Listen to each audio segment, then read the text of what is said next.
Hello friends, नमस्कार, good evening. स्वागत है आप सभी का आपके अपने channel triple C by first study पर। तो आप सभी के लिए आज की इस क्लास में 30 मोस्ट इंपॉर्टेंट क्वेश्चन करेंगे और ये सभी प्रश्न आप सभी के लिए काफी इंपॉर्टेंट हैं। आज का क्लास नंबर 6 है। इससे पहले के 5 क्लास हम आपको करा चुके हैं। अगर आपने वो सभी क्लास नहीं देखे हैं तो उसका लिंक आपको इसी वीडियो के नीचे डिस्क्रिप्शन बॉक्स में दिया गया है, जहां से वो आप सभी क्लास देख सकते हैं। ठीक है। इसके अलावा अगर आप प्लेलिस्ट चेक करेंगे तो वहां पर आपको अप्रैल, मई, जून, अगस्त एग्जाम के लिए एक प्लेलिस्ट मिलेगा, जहां से भी ये सारे क्लास आप देख सकते हैं। और इससे पहले आप सभी को बता दें, अगर आप ट्रिपल सी एग्जाम के लिए ऑनलाइन मॉक टेस्ट देना चाहते हैं तो आप हमारी वेबसाइट www.triplec.com पर जरूर विजिट करें। यहां पर आपको ढेर सारे ऑनलाइन मॉक टेस्ट हिंदी और इंग्लिश में मिल जाएंगे। साथ ही साथ आप यहां से इंपॉर्टेंट क्वेश्चन आंसर और उनके पीडीएफ भी डाउनलोड कर सकते हैं। ठीक है। और आप सभी के लिए एक चैप्टर वाइज ई बुक बना दिया है, जिसे अगर आप चाहें तो ले सकते हैं। ई बुक काफी अच्छी है और इसमें बहुत सारे इंपॉर्टेंट क्वेश्चन आप सभी को मिलेंगे। साथ ही साथ इसमें लिब्रे ऑफिस की शॉर्टकट की आपको मिल जाएंगी और यहाँ पर कुछ इंपॉर्टेंट वेब ब्राउजर की शॉर्टकट की भी आपको मिल जाएंगी। ठीक है। अभी इसको आप ले सकते हैं। इस पर 30% का डिस्काउंट मिलेगा। डिस्काउंट लेने के लिए आपको एक डिस्काउंट कोड यूज करना है। तो डिस्काउंट कोड यहाँ पे दिया हुआ है triple C by first study. ठीक है। तो आपको triple C by first study discount code use करना है। इससे आपको 30% का डिस्काउंट मिल जाएगा। तो अभी आप इसे भी ले सकते हैं। काफी इंपॉर्टेंट ई बुक है। चलिए शुरुआत करते हैं। आज की इस क्लास का सबसे पहला प्रश्न आपकी स्क्रीन पर आ चुका है। चलिए पहले क्वेश्चन का आप लोग जवाब करिए। पूछा क्या है आपसे, सी लैंग्वेज का विकास किसके द्वारा किया गया? बताइए, सी लैंग्वेज का विकास किसके द्वारा किया गया? सभी प्रश्न इंपॉर्टेंट हैं और सभी साथी क्वेश्चन जितने भी हम यहाँ पे आपको कराएं सभी के जवाब बिल्कुल करेक्ट करने हैं। और आप सभी को अंत में एक बार ये भी बताना है कि आपने आज इस क्लास में कितने सही आंसर भेजे हैं।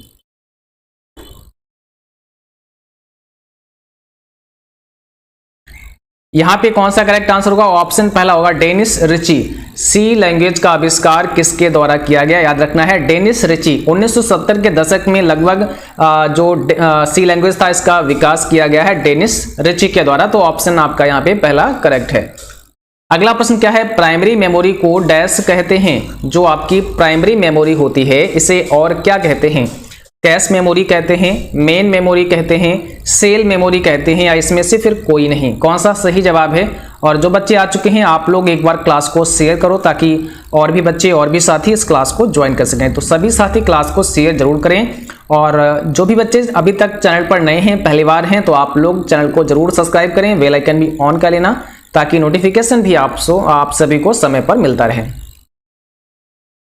देखो, प्राइमरी मेमोरी को और किस नाम से जानते हैं? मेन मेमोरी के नाम से भी जानते हैं। ठीक है, मुख्य मेमोरी के नाम से जानते हैं। जो प्राइमरी मेमोरी होती है उसको हम लोग मेन मेमोरी के नाम से भी जानते हैं, या मुख्य मेमोरी भी आप उसे बोल सकते हैं। याद रखना है। तो ऑप्शन यहाँ पे बी करेक्ट है। अगला प्रश्न क्या है, डाटा कहाँ भेजना है या कहाँ पर लिखा जाता है, इसके लिए कौन सी बस प्रयुक्त होती है?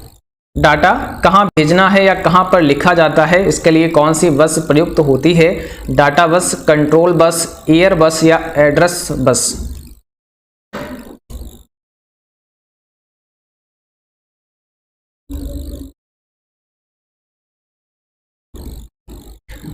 तो यहां पे कौन सा करेक्ट होगा? Option D, address bus. याद रखना है, ऑप्शन नंबर डी आपका यहां पे करेक्ट होगा।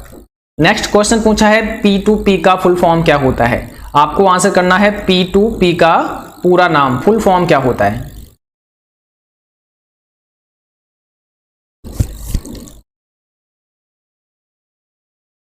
तो याद रखना है, P2P का फुल फॉर्म होता है पीयर टू पीयर। ठीक है, यहां पे हो जाएगा पीयर टू पीयर। आपका ऑप्शन पहला करेक्ट हो जाएगा। चलिए अगला प्रश्न आपकी स्क्रीन पर है और यहां पे पूछा है, पिन का पूर्ण रूप क्या होता है?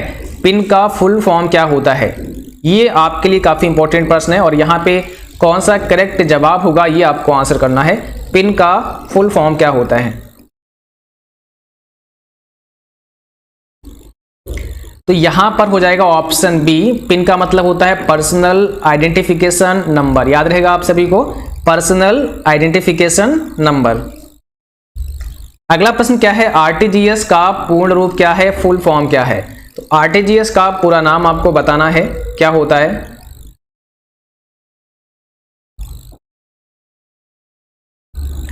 आरटीजीएस का मतलब होता है रियल टाइम ग्रॉस सेटलमेंट, तो यहाँ पे ऑप्शन आपका बी हो जाएगा। रियल टाइम ग्रॉस सेटलमेंट होता है आरटीजीएस का फुल फॉर्म। अगला प्रश्न पूछा है एचटीटीपी में टीटी क्या है, यानी कि एचटीटीपी में टीटी का फुल फॉर्म क्या होता है। टेक्स्ट ट्रांसफर होता है, टेक्स्ट ट्रांसफॉर्म्ड होता है, टेक्स्ट ट्रांसफर होता है, या इसमें से कोई नहीं। कौन सा है यहाँ पे बताइए करेक्ट आंसर। एचटीटीपी में टीटी का फुल फॉर्म क्या होता है, तो पहला ही ऑप्शन करेक्ट है, टेक्स्ट ट्रांसफर होता है। हाइपर, एच फॉर क्या होता है हाइपर, तो हाइपर टेक्स्ट हो जाएगा, हाइपर टेक्स्ट ट्रांसफर, ठीक है, ट्रांसफर हो जाएगा। हाइपर टेक्स्ट ट्रांसफर प्रोटोकॉल होता है एचटीटीपी, ठीक है, तो यहां पर पहला ऑप्शन करेक्ट है। अगला प्रश्न पूछा है निम्न में आप चार्ट किससे ऐड कर सकते हैं। अगर आप चार्ट ऐड करना चाहते हैं तो किससे ऐड कर सकते हैं, किस मेनू से आप ऐड कर सकते हैं। व्यू, रेफरेंस, इंसर्ट और पेज लेआउट। बताइए यहाँ पे कौन सा सही जवाब है क्वेश्चन नंबर 8 का। आप अगर चार्ट इंसर्ट करना चाहते हैं तो कौन से मेनू से चार्ट इंसर्ट कर सकते हैं, तो यहाँ पे सही जवाब है ऑप्शन सी, आप इंसर्ट से इसे इंसर्ट कर सकते हैं, चार्ट को इंसर्ट कर सकते हैं। नेक्स्ट क्वेश्चन पूछा है रिबन के किस भाग को आप मार्जिन बदलने के लिए प्रयोग करेंगे। अगर आप मार्जिन बदलना चाहते हैं तो आप रिबन के किस भाग का प्रयोग करेंगे। व्यू, इंसर्ट, होम या फिर पेज लेआउट।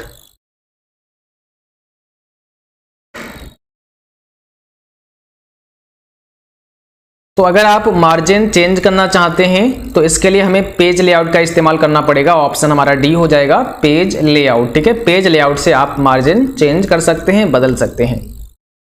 अगला प्रश्न क्या पूछा है, इनमें से कौन एक फाइनेंशियल फंक्शन नहीं है। इसमें से बताना है कौन सा एक फाइनेंशियल फंक्शन नहीं है।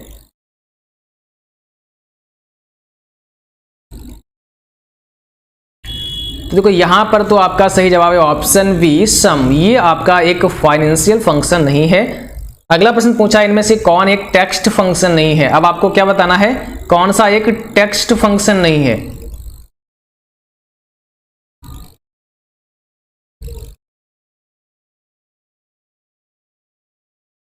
तो यहां पर आपका यहां पर हो जाएगा ऑप्शन नंबर डी, AVS। ये आपका टेक्स्ट फंक्शन नहीं है। बाकी अगर आप कैरेक्टर यानी कि CHAR की बात करें तो ये भी टेक्स्ट फंक्शन है, लेन की बात करें, वार की बात करें, ठीक है, लेकिन यहाँ पे डी आपका करेक्ट है, AVS ये टेक्स्ट फंक्शन नहीं है। अगला क्वेश्चन क्या है, एजुकेशन इंस्टीट्यूट द्वारा अधिकृत और परिचालित इंटरनेट पर स्थित कंप्यूटर्स इनमें से किस डोमेन का हिस्सा हैं। एजुकेशन इंस्टीट्यूट, ठीक है, जो एजुकेशनल इंस्टीट्यूट हैं उनकी बात यहाँ पे हो रही है, ठीक है। तो कौन सा यहाँ पे डोमेन हो सकता है, .com हो सकता है, .edu हो सकता है, .mil हो सकता है, या इसमें से कोई नहीं, ठीक है। तो जो आपके एजुकेशनल इंस्टीट्यूट होते हैं मोस्टली उनका जो डोमेन होता है वो .edu से होता है, ठीक है, .edu, ठीक है। बट ये जरूरी नहीं है कि आपको .edu ही लेना है, ये कंपलसरी नहीं है, आप कोई भी ले सकते हैं। बट मोस्टली होता है जो एजुकेशनल इंस्टीट्यूट हैं जो एजुकेशन के फील्ड में होते हैं उसमें लास्ट में .edu होता है, ठीक है। .com होता है जो कॉमर्शियल होते हैं उनमें .com होता है, ठीक है। मिल जो होता है वो मिलिट्री के लिए होता है, याद रखना है, जिस डोमेन के लास्ट में मिल होता है वो कोई ना कोई मिलिट्री के लिए इस्तेमाल किया जाता है, ठीक है। तो यहाँ पे अलग अलग डोमेन हैं जिससे आप अलग अलग जान सकते हैं, पहचान सकते हैं। बट ऐसा कंपलसरी नहीं है कि आपको अपनी इंडस्ट्री के हिसाब से डोमेन परचेज करना है, आप कोई भी ले सकते हैं, कोई भी ऐसी दिक्कत नहीं है, ठीक है।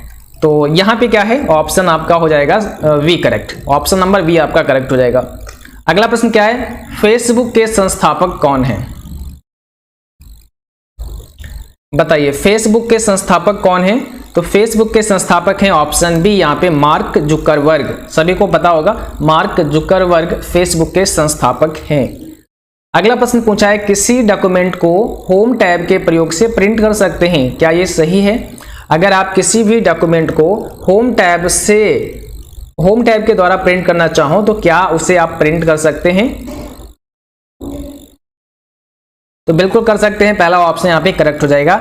जब भी हम किसी डॉक्यूमेंट को प्रिंट करते हैं या तो हम उसे एक शॉर्टकट की से प्रिंट कर लेते हैं, कंट्रोल के साथ P दबाते हैं तो ये शॉर्टकट की होती है प्रिंट करने। इसके साथ साथ अगर हम होम टैब पे आते हैं तो होम टैब पे हमें क्लिक करना होता है। जब यहाँ पे हम क्लिक करते हैं तो कई सारे हमें वहाँ पे ऑप्शन दिखाई देते हैं जहाँ पे प्रिंट का भी ऑप्शन मिलता है, तो यहाँ से भी हम अपने डॉक्यूमेंट को प्रिंट कर सकते हैं। तो यानी कि हम होम टैब का इस्तेमाल करेंगे अगर हमें अपना डॉक्यूमेंट प्रिंट करना होगा। तो ये बिल्कुल करेक्ट है। अगला प्रश्न पूछा है एमएस वर्ड में प्रत्येक कमांड रिबन में उपलब्ध होता है। एमएस वर्ड में प्रत्येक कमांड रिबन में उपलब्ध होता है, ट्रू है कि फॉल्स, बताइए कौन सा यहाँ पे करेक्ट आंसर हो जाएगा आपका। एमएस वर्ड में प्रत्येक कमांड रिबन में उपलब्ध होता है, तो बिल्कुल सही है, पहला ऑप्शन यहाँ पे करेक्ट होता है। अब देखिए रिबन क्या है, जो आप जब आप एमएस वर्ड ओपन करते हैं, एमएस ऑफिस ओपन करते हैं, तो वहां पर जब आप वहां पे आपने देखा होगा जो टैब होते हैं, ठीक है, ऐसे करके जो आपका ये इंटरफेस होता है विंडो का, इसमें क्या होता है ऊपर ये टैब होते हैं यहाँ पर तो ये आपका सबसे पहली पट्टी क्या होती है, टाइटल बार की होती है। तो सबसे पहले तो आपका हो गया टाइटल बार, उसके बाद में नीचे अगर आप देखेंगे तो एक होता है टैब बार, ठीक है, जिसमें क्या होता है टैब होते हैं, और टैब के बाद में जो होता है वो होता है आपका रिबन, उसे हम कहते हैं रिबन, मतलब एक फीता टाइप का होता है ना, रिबन होता है। इस टैब, अब यहाँ पे कई सारे अलग अलग टैब हैं, जैसे होम टैब हो गया, इंसर्ट टैब हो गया, इस प्रकार के कई सारे अलग अलग टैब हैं। अब जो टैब आपका एक्टिव होगा, जैसे अगर होम टैब पे क्लिक किया तो होम टैब के सारे यहाँ पे कमांड आपको दिखेंगी इस रिबन के अंदर, ठीक है। होम टैब पर क्लिक किया तो होम टैब की सारे कमांड आपको यहाँ पे दिख रहे हैं, सारे यहाँ पे आपको जो ऑप्शन है वो नजर आएंगे। अगर आपने यहाँ इंसर्ट पे क्लिक कर दिया तो ये जो रिबन है ये आपका चेंज हो जाएगा और यहाँ पर इंसर्ट से रिलेटेड सारे ऑप्शन आपको दिखने लगेंगे। तो हर टैब से रिलेटेड अलग अलग ऑप्शन आपको यहाँ दिखते हैं और इसी को हम रिबन कहते हैं। क्या कहते हैं? रिबन कहते हैं। तो रिबन पर जो टैब होते हैं उनकी कमांड्स आपको नजर आती हैं। तो एमएस वर्ड में प्रत्येक कमांड रिबन में उपलब्ध होता है, यही आपसे पूछा है, तो आप बोलेंगे हाँ बिल्कुल होता है ना। रिबन पर ही तो सारे कमांड होते हैं जो एमएस वर्ड में होते हैं, है ना। तो पहला ऑप्शन आपका करेक्ट है। अगला प्रश्न क्या है, कंप्यूटर चलने के लिए यूज किया जाने वाला डाटा या सूचना क्या कहलाता है?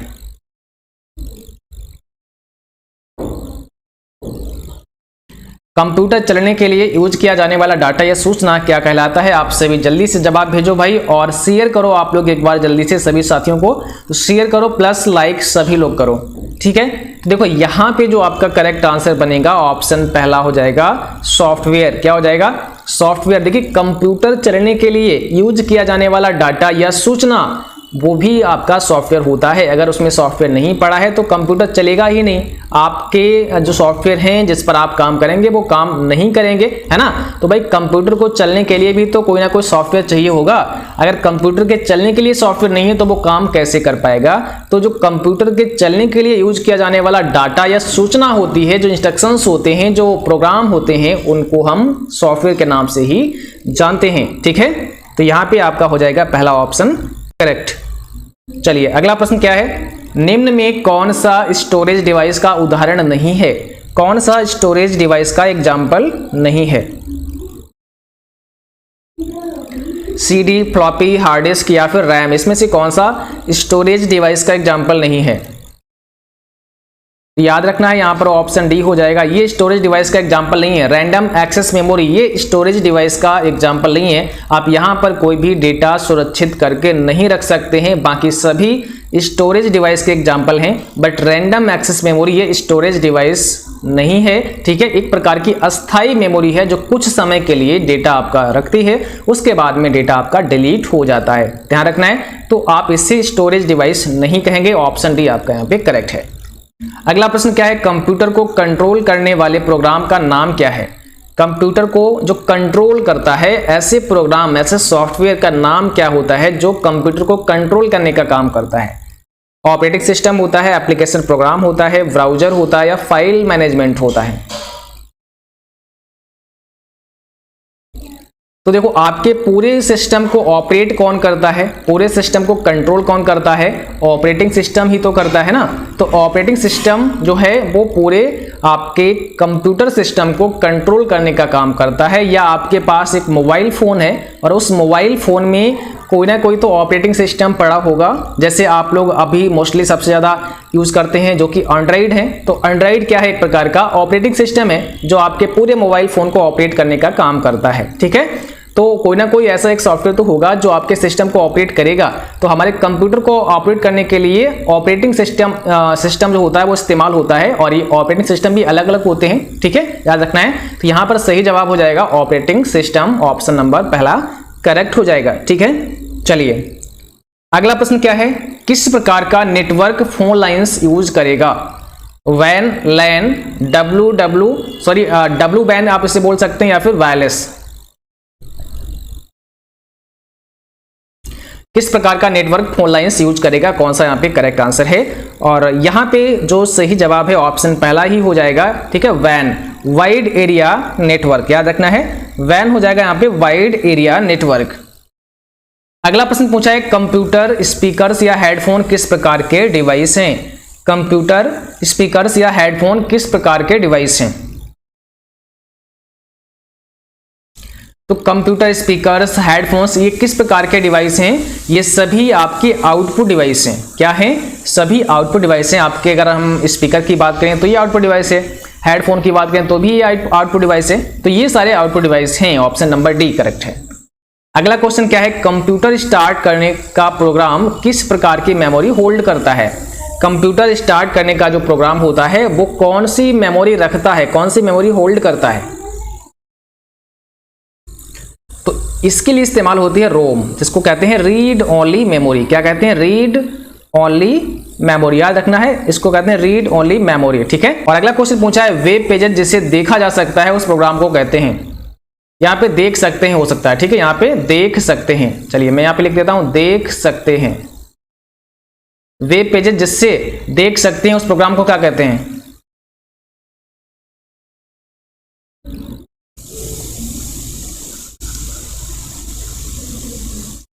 और अगला क्वेश्चन पूछा है, वेब पेजेस जिससे देखे जाते हैं उस प्रोग्राम को क्या कहते हैं? तो आपको बताना है जिससे वेब पेजेस को देखा जाता है उस प्रोग्राम को क्या कहते हैं। तो सही जवाब है ऑप्शन डी, ब्राउजर। उस प्रोग्राम को ब्राउजर कहते हैं जिससे हम वेब पेजेस को देखते हैं। अगला क्वेश्चन पूछा है, निम्न में कौन सा स्टोरेज डिवाइस नहीं है? अब इसमें से बताना है कौन सा स्टोरेज डिवाइस नहीं है, सीडी, डीवीडी, प्रिंटर या फ्लॉपी डिस्क। इसमें से स्टोरेज डिवाइस कौन सा नहीं है? तो भाई यहाँ पे तो प्रिंटर आपका जो है वो स्टोरेज डिवाइस नहीं है। प्रिंटर आपका एक प्रकार का आउटपुट डिवाइस है, एक हार्डवेयर है, ठीक है। तो एक आउटपुट डिवाइस आप यहाँ बोल सकते हैं। बाकी सभी की बात करें तो ये सब कैसे हैं? स्टोरेज डिवाइस हैं, ठीक है, याद रखना है।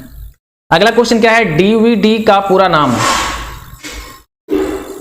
Digital video disc, dynamic video disc, digital versatile disc, या फिर इसमें ऑल ऑफ दीज इसमें हो जाएगा। कौन सा करेक्ट है?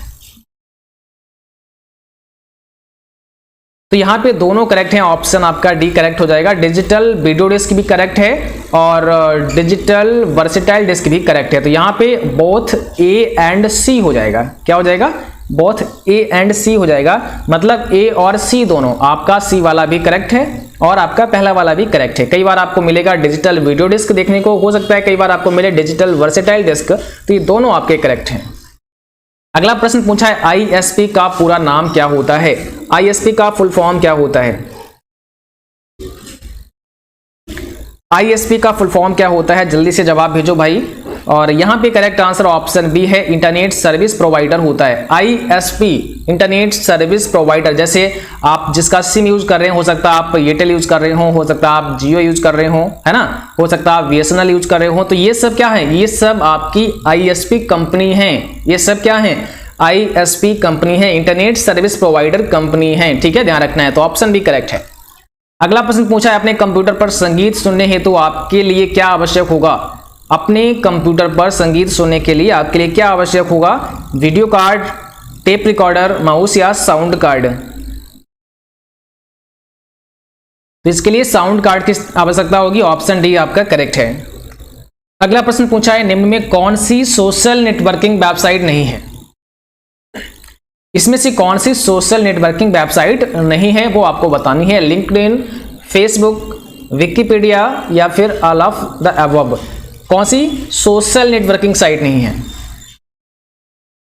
तो यहां पर सही जवाब है ऑप्शन सी, विकिपीडिया। विकिपीडिया जो है आपकी वो सोशल नेटवर्किंग साइट नहीं है। बाकी फेसबुक की बात करें, लिंक्डइन की बात करें तो ये आपकी सोशल नेटवर्किंग साइट है, लेकिन विकिपीडिया आपकी सोशल नेटवर्किंग साइट नहीं है, ठीक है।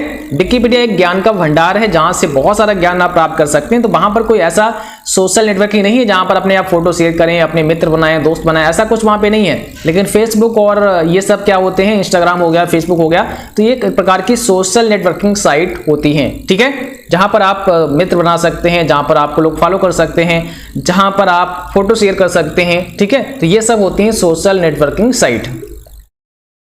अगला प्रश्न क्या है, सीपीयू का एक हिस्सा कौन सा है? सीपीयू का एक हिस्सा कौन सा है, यानी कि सेंट्रल प्रोसेसिंग यूनिट का इसमें से कौन सा पार्ट है? कीबोर्ड, माउस, एएलयू या प्रिंटर? तो सही जवाब हो जाएगा सी, एएलयू। याद रखना है एएलयू आपका करेक्ट आंसर हो जाएगा, अर्थमेटिक लॉजिक यूनिट। अगला क्वेश्चन पूछा एएलयू का अर्थ होता है, यानी कि एएलयू का फुल फॉर्म क्या होता है, अभी हमने आपको बता दिया। तो एएलयू का पूरा नाम क्या होता है? इसका फुल फॉर्म होता है अर्थमेटिक लॉजिक यूनिट। ऑप्शन पहला करेक्ट है। अगला क्वेश्चन पूछा है पहली गणना डिवाइस है, पहली कैलकुलेशन डिवाइस कौन सी है? फर्स्ट कैलकुलेशन डिवाइस आपसे पूछी है, घड़ी, कैलकुलेटर, अबेकस या फिर माउस? तो पहली गणना डिवाइस है abacus, option number C correct है। अगला प्रश्न पूछा है पहले यांत्रिक कैलकुलेटर का आविष्कार किसके द्वारा किया गया था? पहले यांत्रिक कैलकुलेटर का विकास या आविष्कार किसके द्वारा किया गया था? तो सही जवाब है ब्लेज पास्कल, ऑप्शन पहला करेक्ट है आपका, ब्लेज पास्कल। अगला क्वेश्चन पूछा है कीबोर्ड में फंक्शन कुंजियों की संख्या होती है, आपके कीबोर्ड में टोटल फंक्शन की कितनी होती हैं, ये आपको आंसर करना है। टोटल फंक्शन की कितनी होती हैं? तो याद रखना है, भूलना नहीं है आपको, टोटल फंक्शन की संख्या 12 होती है। F1 से लेकर के F12 तक जो आपकी की होती हैं, ये फंक्शन की होती हैं आपके कीबोर्ड में, ठीक है। तो इनकी संख्या टोटल होती है 12, यानी कि 12 होती है, ठीक है। और आज की क्लास बस यहीं तक थी। उम्मीद करता हूं क्लास सभी को पसंद आई होगी। क्लास अच्छी लगी हो उसको लाइक जरूर करना, शेयर करना अपने दोस्तों में, और चैनल पर जो भी बच्चे नए हों आप लोग चैनल को सब्सक्राइब करना, बेल आइकन भी ऑन कर लेना ताकि नोटिफिकेशन भी आप सभी को मिलता रहे, ठीक है। और आप सभी अपने मॉक टेस्ट जरूर करते रहे, लिंक डिस्क्रिप्शन में दिया गया है जहां से आप अपने मॉक टेस्ट कर सकते हैं।